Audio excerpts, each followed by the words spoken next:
approaching, Will but that conceal. is gonna be a reset na may conceal na naman. Nag-iisip si Ogwen kung babanatan niya na ba. Lansun's not gonna go for it. Instead, they go for the other. Si Pew yung nakita nila, Crimson Beacon out, buhay pa rin naman. At ngayon, napapatay na nila si Nosha. And this is going bad para sa Twisted Minds. Pero nakaka-pre-hit Buhay pa pa rin si naman si Sean. Nakaka-pre-hit pa rin si MB the King at si Lansu. Securing two members of Falcons. At mukhang tatapusin na nila yung laban. Pero sa nila, di ba? Pero wag nyo na imaginein kasi dalawa naman yung marksman nila. Yeah, and all of them are alive Ogwen at this to the point.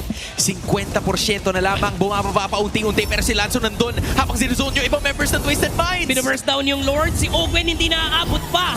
Pero sa taas sa taas nandun si Super Makmak. Sabay lipat dito. Nagkaroon ng Winter Crown. Pero mai-stun si Nosha. Pero nandiyan naman si Aloy para Marco!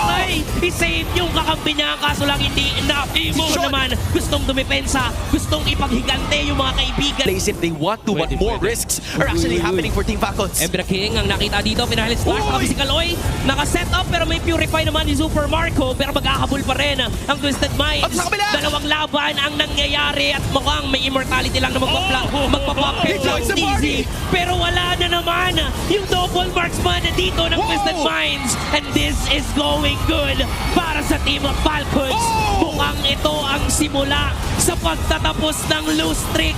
Ito ang simula sa pag-secure ng wipeout against Twisted Minds. All smiles for Team Falcons.